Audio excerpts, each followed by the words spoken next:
Hello guys, you're watching Sick Gamings and today we are going to talk about the PlayStation 4, how to fix the zoom out on your PlayStation 4.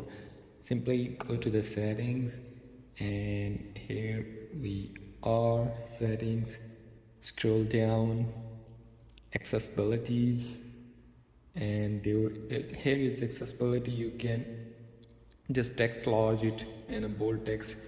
This is not, just go back. Here is the zoom option. Go to zoom option.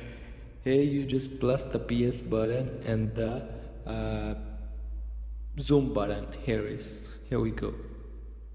So both button you can just press the same time and you can zoom in, and again you press the same time and you can zoom out. So that's how that simply you can zoom in and zoom out by pressing the both button, PS button